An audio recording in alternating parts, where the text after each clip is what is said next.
I can feel it. I've got that look in my eye when it's time for a new Mindshift series. And I don't have a good name for this one yet. I'm thinking either sacred versus secular, something like that.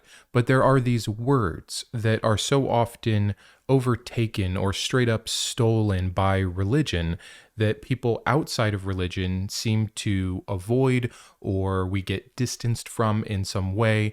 I'm thinking words like forgiveness, which is one that came up on a previous episode, but purpose, morality, truth, suffering, redemption, even faith, obedience, community, and freedom, and so many more. And what I want to do in this series is take just one word. We'll go ahead and start with forgiveness and explore it both biblically and then also secularly. Because to me, all of these words, all of these feelings, all of these concepts are human concepts first, and then they break down into categories like religious. So in an effort to take these words back and separate them from their religious claims, I thought this series would be interesting. Many people were taught and only taught forgiveness as a Christian virtue, a divine command, almost a sacrament of the heart. So when they leave Christianity, sometimes they can reject that entirely. Sometimes they see the errors truly in the biblical worldview version of this concept, forgiveness. And so it becomes almost a negative to them. They don't owe forgiveness to anybody. That was a command Jesus gave them. That's not true of the world. Or sometimes they can even feel guilty that they can't approach it in the same way that they used to. And I'm here to squash all of that. Christianity did not invent forgiveness. We as humans have always needed ways to deal with betrayal, resentment, repair, anger, and social cohesion long before Christianity came on the scene. There are some interesting Christian ideas about forgiveness, and there are some horrific Christian ideas about forgiveness. So I'm excited to look at forgiveness from a psychological or human process, rather than the supernatural obligation that so many of us know it as. Let me read you just a couple verses. We could go deeper, but I don't want this to be a Bible study on forgiveness. I want to talk about the concept at large, but here's a couple I pulled. Matthew 6:14 through 15. For if you forgive others their trespasses, your heavenly Father will also forgive you. But if you do not forgive others, neither will your Father forgive your trespasses. So here we have forgiveness being conditional, which already taints it. Forgiveness, if such a thing does exist in any form, needs to be something completely voluntary from the individual for it to have meaning, just like love. When these things are conditional, forgive to be forgiven, love to be loved, or love to be saved from the horrible thing your God will do to you if you do not, it loses any meaning that it had. This is the first reason that the biblical version of forgiveness has to be wrong. Additionally, in Mark 11:25, whenever you stand praying, forgive if you have anything against anyone, so that your Father in heaven may also forgive your trespasses. So again, just backing this up. New Testament forgiveness has to do with your standing before God. So much for the healing aspect that we as humans psychologically get when we choose to forgive others. It boils down biblically to spiritual compliance. Let me read you a couple more that show it in a different light. Matthew 18:21 through 22. Then Peter came and said to him, Lord, if my brother or sister sins against me, how often should I forgive? As many as 7 times? Jesus said to him, not 7 times, but I tell you, 77 times. And then in Colossians 3:13 and Ephesians 4:32, we see similar commands to forgive because God forgave you. First of all, this God could do with a bit of taking his own advice. The very first chance biblically we get to see this God have a chance to forgive. He doesn't. He lays upon all people, even the ones not born yet, generations that would happen thousands of years later in the biblical worldview, the opposite of forgiveness, curse. And the craziest curses, the most harmful curses of all, the curses of death and toil and submission and pain, and also original sin. Someone put in my comments the other day, the best tweak to a verse would be John 3:16, for God so loved the world that he forgave them. Just straight up. not conditional in you believing or doing the right thing. Just a side note of the hypocrisy of this God, who should be, if he's perfect, our perfect example of what forgiveness looks like, and yet is asking more of us mere mortals to always forgive, is what this verse means. And that is where a lot of the pushback came from when I talked about a secular version of forgiveness in a past video. And I agree. I do not think everyone should have to forgive everyone who has ever wronged them. I talked about the power of forgiveness secularly, to let go of resentment as a gift that you give yourself, not something you're bestowing to another person. I am with you. This is unhealthy. You do not owe forgiveness. But that's what the Bible would have you believe. And again, it's tied into some Christian value. Jesus said to forgive, so if you are not forgiving, you are bad. What a horrendous concept. We also see the abuse of this, of course. You've probably seen the same videos I have. Young girls dragged up in front of a congregation and told to forgive their pastor that sexually assaulted them. That is insanity. Moralizing forgiveness as a duty of being a believer robs it of all possible meaning and benefit. And then even for those who are smart enough to see the difference still within the faith, what a mess for them internally. What if they've forgiven because that's what's expected of them, but they still feel angry? Did they really forgive? Is God pleased with them? Is God going to be able to forgive them? What if they just can't forgive something horrendous that has been done to them? Now they're the one carrying around sin, while this person who did the actual offense is scot-free because they said the magic words? And of course people feel this way because we know forgiveness is not a switch. Research commonly divides forgiveness into two categories. Decision forgiveness. Yes, I'm going to forgive you. From emotional forgiveness. Kind of your feelings, your emotions, your nervous system catching up in real time to the decision you've made. This is a distinction between many emotions, by the way. And if we see how forgiveness practically plays itself out in a lot of Christian situations, it looks a lot less like a heart posture and more like, hey, forgive them as in stop bringing that thing up. It's time to restore the relationship. You need to trust them again. You need to move on from your hurt. Don't make this awkward.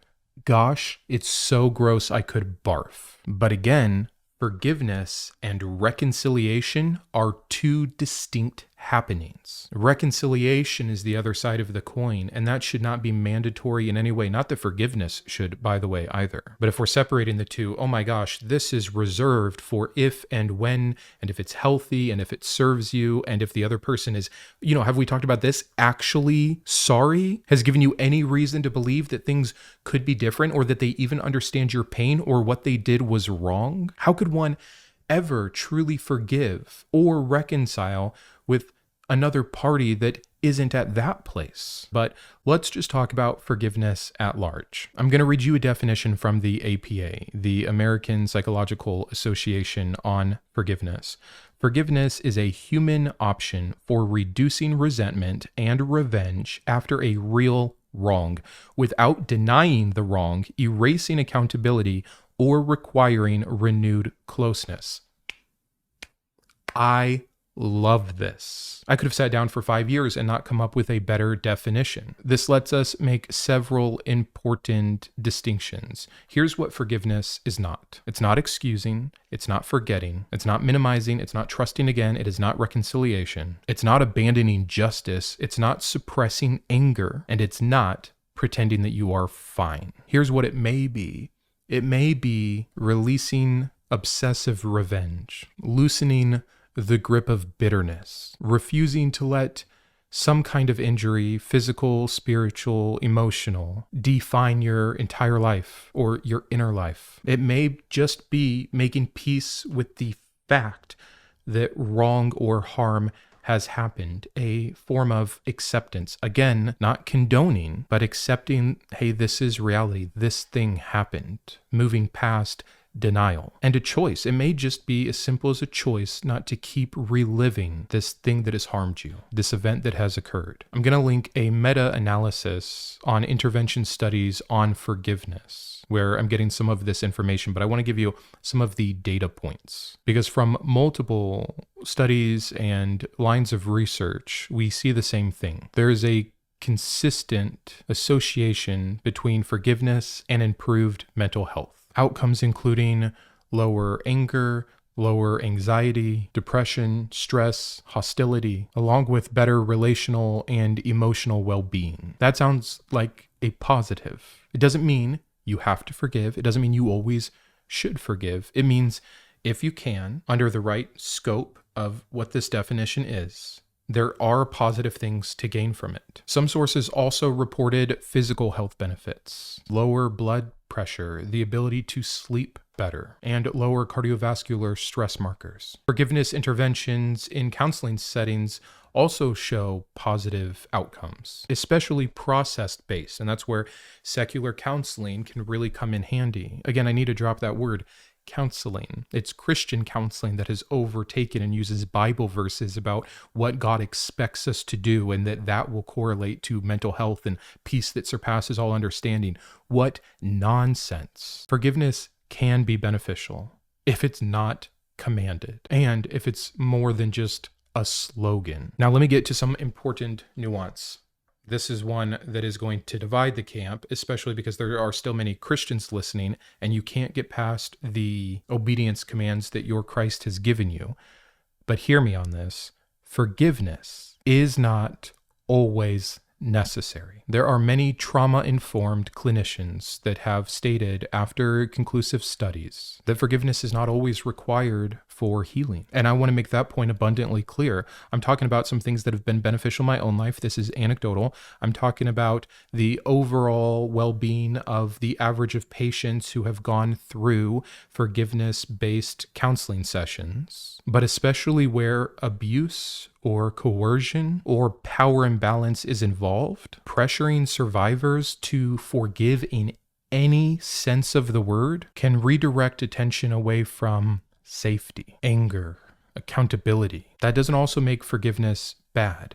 It's almost like it makes it something that is individual and situational, like so many other parts of what it is to be human. What it means to me is that forgiveness is elective, again, contextual, and deeply personal. I'm not here telling you, you must forgive. I don't know you. I don't know your situation. I don't know what harm you've been through. I don't know where you're at. And I'm not any kind of licensed therapist. I'm showing you both sides as honestly as I know how. In some cases, it helps enormously. In other cases, the better path or first path might be grief, boundaries, anger, the seeking of justice, accountability, distance, or simply telling the truth. See, I think Peter was asking the wrong question about how many times should I forgive? The better question is, what would healing actually require here? And when I hear this touted that Jesus is some ethical genius and that he came to totally turn everything upside down and on its head with these radical ideas about love and forgiveness, when you dig into them, and that's what we're going to do in this series, something that sounds nice if you don't think about it at all, like always forgive, is crushingly harmful. When 15 minutes of nuance and discussion has already shown a better path? Come on. So quickly, let's put this up on the screen here. We'll talk about biblical or Christian forgiveness versus secular forgiveness, for lack of a better term for right now. On the Christian side, forgiveness is grounded in God's commands. It's required for you to receive his forgiveness. So now it can't be freely given. It's idealized as limitless and needing to be continual. It blurs into reconciliation when it is not the same at all. It produces guilt if there's still anger present. And then you go as far as, when you think this isn't part of the list, but you go as far as to think Jesus, when he moves things from the physical into thought crime, if you still have anger for your brother, it's the same as murder. That's what unforgiveness is in the Bible. The sin of murder. What in the world? And clearly it can be used institutionally to preserve authority and suppress conflict. Secular forgiveness is grounded in human well-being, social repair, and emotional freedom. It's optional, not part of working out your salvation. It does not require forgetting. Even like that is, when God's talking about how he forgives, he can't remember. Our sins to him are as far as the east is from the west. No, we should not link forgiveness with forgetting. That's a recipe for more harm. It shouldn't be on par with excusing the behavior or having to trust that person again. It can coexist with boundaries and justice and legal action and even estrangement. It's gradual and process-based, not immediate and decision-based. And it aims at truth and puts healing over obedience. How much more clear can we make it that not only is the Bible inept at matters of emotional intelligence, but that it's straight up actually reversing, going backwards, leading into more harm? My goodness. So just remember, forgiveness is older than Christianity because injury is older than Christianity. Religion didn't invent forgiveness, it just theologized it. You don't need God and his presence in your life to be able to forgive people, if that's the right decision for you. You need clarity about what forgiveness is and who it's for and when to utilize it as a tool, because that's what it is, a tool, not a command. And most importantly, leaving Christianity does not mean you have to leave these things behind, like forgiveness and all the other concepts we're going to cover. What it does mean is you probably need to recover them from theology. And that's what this series is aiming to do. And I need to reiterate, none of this is to say that you, as someone who has been hurt, should go and forgive to be better. Wrong. Hear me loud and clear. But here's a tool that can help sometimes in some situations that only you can know, not me. And I don't want it to be left out of your arsenal just because Christianity destroyed it. That's what I'm trying to get across. But when I get to do episodes like this, and I know I get to directly help reframe and reconnect these things that Christianity truly stole from us as humans, this is as on point with my channel as I can be. Thank you to my top tiers of support: my Iconoclast, Ann, Boris, Chris, Greysteel, Gnarlywill, Grant, GVI, Jimmy, Joe, Kitboga, Matthew, Perry, and Shawn. My Humanist heroes: Chris, Craig, James, Jarrod, Kristi. My Atheist advocates: Aquitar, Caleb, Dakota, Dan, Drew, Jeff, Jeffrey, Jeremy, Jugs, Julie, Malcolm, Paul, Rega, Sparky, and Thomas, as well as all of my secular scholar patrons. If you enjoy Mindshift, would you consider joining these fine people? Thanks and have a great day.